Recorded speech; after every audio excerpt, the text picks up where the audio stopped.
मिल्कीपुर जैसा कि निर्णय कांग्रेस नेतृत्व ने लिया था, उपचुनाव में कांग्रेस पार्टी नहीं उतरेगी। इंडिया गठबंधन का जो भी उम्मीदवार होगा उसे हम पूरा समर्थन देंगे। पांडे साहब, ये जानना चाहते हैं जो 5 स्तरीय जो चुनाव है, ये संपन्न होने के बाद क्या दिल्ली की तरफ राज्य चुनावों के लिए तैयारी है या ये राज्यों तक की सीट? मैं समझा नहीं। मेरा कहना है कि उत्तर प्रदेश में जो 5 स्तरीय चुनाव है, ये आगे कंटिन्यू करके केंद्रीय चुनाव की तरफ पार्टी केंद्रीय चुनाव की तरफ जाएगा या क्योंकि जो देश के अन्य राज्यों में भी है? ये 5 स्तरीय संगठन की निर्मित उत्तर प्रदेश के लिए मैं बात कर रहा हूँ। मैं उत्तर प्रदेश का प्रभारी हूँ और उत्तर प्रदेश में संगठन को 5 स्तर पर हम किस प्रकार से खड़ा करेंगे एक समय सीमा के अंदर, वो मैंने जानकारी दी। उत्तर प्रदेश में क्या आप लोग दम से लड़ेंगे कि चुनाव आते आते फिर समझौता हो जाएगा? देखिए, 2027 के चुनाव 403 सीटों पर पार्टी स्वतंत्र रूप से अपनी ताकत को खड़ा करेगी। राजनीतिक परिस्थितियां जिस प्रकार से उत्पन्न होती हैं, जिस प्रकार से हम होते हैं, उस समय निर्णय लिया जाए। मेरा उसी पर थोड़ा सप्लीमेंट ये भी था, ये सर निर्मल पत्नी ने अपने पोस्ट पर लिखा भी है कि हमारा जो गठबंधन हो जाता है, ये सब हुआ है, ऐसा करके उनको लगता है कि हम तैयारी करते हैं और फिर गठबंधन कहीं और दिखा है। देखिए, स्वाभाविक ये चुनावी रणनीति आप सब समझते हैं कि चुनाव के दौरान जिस प्रकार की परिस्थितियां होती है उस पर नेतृत्व फिर निर्णय लेता है। कोशिश आज कार्यकर्ताओं को जो उत्साह है, हम वही है कि हम 403 सीटों पर अपनी ताकत खड़ी करें, बहुत स्पष्ट रूप से, उसमें कोई छुपा नहीं है। चुनाव के दौरान जो परिस्थितियां होती हैं उस समय निर्णय लिया जाएगा। मिल्कीपुर में आप लोग प्रत्याशी नहीं खड़ा कर रहे हैं, उधर इंडिया गठबंधन से कांग्रेस को अलग करने की बात चल रही है, जिसमें अखिलेश यादव, केजरीवाल, ममता बनर्जी और ऐसा कहीं पर कोई इस प्रकार का वाद तो नहीं है। शायद आपको जानकारी होगी, इंडिया गठबंधन में मिल्कीपुर में जो प्रत्याशी होगा, जहां पर समाजवादी अगर खड़ा करती है तो हम पूरा समर्थन देंगे। क्या कोई कार्यक्रम भी लगेगा? क्या कांग्रेस पार्टी के कुछ नेता मिल्कीपुर भी जाएंगे? निश्चित रूप से भारतीय जनता पार्टी को हराने के लिए इंडिया गठबंधन का जो भी उम्मीदवार वहां खड़ा होगा उससे पूरी ताकत से हम मदद करेंगे। सर, एक सुबह भी खबर उन्होंने पूछी थी कि दिल्ली चुनाव में जिस तरह से अखिलेश यादव ने समर्थन देने की बात कही थी आम आदमी पार्टी, उसके बाद इंडिया गठबंधन की और भी जो पार्टी थे, चाहे वो ममता बनर्जी की, उद्धव ठाकरे, उन्होंने भी अपना समर्थन आम आदमी पार्टी को देने के लिए कहा। तो कांग्रेस पार्टी कैसे की? एक चीज मैं स्पष्ट करना चाहूँगा कि दिल्ली में कांग्रेस नेतृत्व ने स्वतंत्र रूप से अकेले चुनाव लड़ने का निर्णय किया है और उसमें ना ही हमने किसी का समर्थन मांगा है और ना ही उसमें किसी प्रकार का समझौता किया है। पिछले दिनों दिल्ली इकाई ने स्वतंत्र रूप से दिल्ली जोड़ो यात्रा के दौरान संगठन की गठन के साथ साथ पुनर्निर्मिति का कार्य जो किया है उसमें काफ़ी सफलता और जनता का बहुत समर्थन भी उसमें प्राप्त हुआ है। जिस प्रकार की सरकार के विरोध में एंटी इनकम्बेंसी का माहौल है और केंद्र सरकार की नीतियों के खिलाफ देश के युवा, अल्पसंख्यक और विशेष रूप से हमारे पिछड़े वर्ग के लोगों का उदासीनता है, वो आज कांग्रेस की तरफ और राहुल गांधी जी के नेतृत्व की तरफ बड़ी आशा और उम्मीद के साथ देख रहे हैं। और दिल्ली उससे छूटा नहीं है।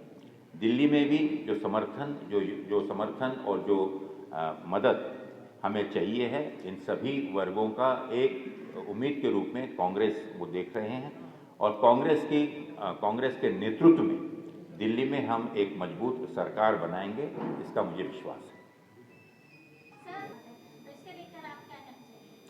ये बात कहाँ छुपी है? उनने कोई गलत नहीं कहा।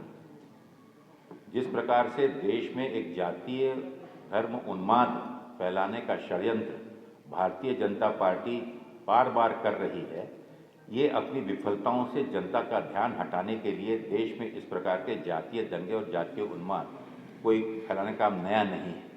और अगर अखिलेश जी ने वो कहा है तो वो बात तो पार्लियामेंट में भी और सड़कों पर भी पूरी जनता ने देखा है।